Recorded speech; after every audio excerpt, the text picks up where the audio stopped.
Today's taste of Messiah is the true Messiah of Israel will be accepted by the Gentiles.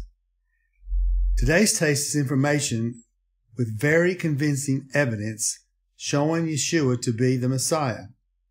First, listen to Isaiah 42, beginning in verse 1. Behold, my servant, who I uphold, my elect one, in whom my soul delights. This, of course, is the Lord speaking about the Messiah. He goes on, I have put my spirit upon him. He will bring forth justice to the Gentiles.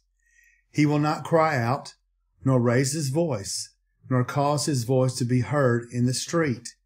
So he would be a quiet man, you could see, and not rambunctious, not starting problems. Verse 3, a bruised reed he will not break, and smoking flax he will not quench. He will bring forth justice for truth. He will not fail nor be discouraged till he has established justice in the earth. And the coastlands shall wait for his law. In 42:5, it goes on, thus says God, the Lord, who created the heavens and stretched them out, who spread forth the earth and that which comes from it, who gives breath to the people on it, and spirit to those who walk in it. I, the Lord, have called you in righteousness, and will hold your hand. I will keep you and give you as a covenant to the people, as a light to the Gentiles. Or you could actually say to the nations. So it's very clear here that the Lord is speaking to the Messiah, speaking about the Messiah, that he would be given not only to his own people, but the nations would also accept it. It would also accept him. These verses are speaking of some of the attributes of the Mashiach. The one which glares at us is the one telling us he will be a light to the Gentiles. For this to occur, the Gentiles would have to accept the Jewish Mashiach. But now many men have risen up from the Jewish people that were believed at the time to be the Mashiach, but time proved them not to be. The latest I think of is Sneershin, and I'm probably sadly ruining that name, and I apologize for that, but he has been gone for quite some time. But in all these former non-Messiahs, none of them were ever accepted by the nations, the Gentiles.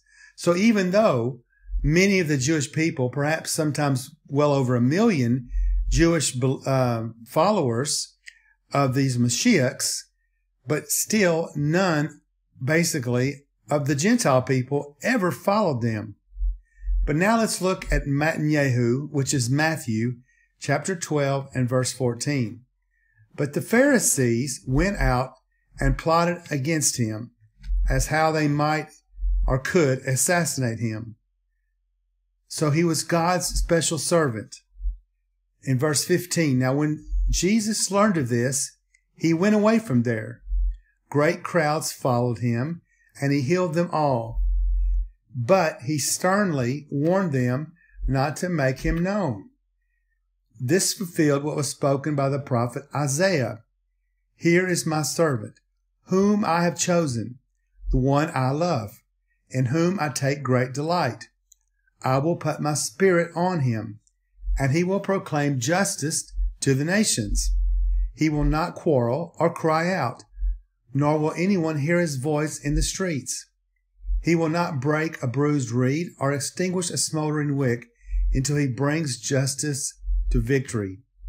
And in his name, the Gentiles will hope. Now, over the quarters of time, actually over 20 centuries, people from all over the entire world have placed their hope in their Jewish Messiah, which is Yeshua, which we also call Jesus. Indeed, it has occurred that the true Mashiach of Israel would be followed by the Gentiles. And it's obvious that he has been now for over 2,000 years. It's amazing. And it's very obvious that Isaiah has been fulfilled with him, Jesus, Yeshua, being our Messiah. Would you like to follow him now? Behold, now is the accepted time. Behold, now is the day of salvation. 2 Corinthians 6:2. I pray that you know him, and if not, that you would contemplate in prayer and accept him before he comes back.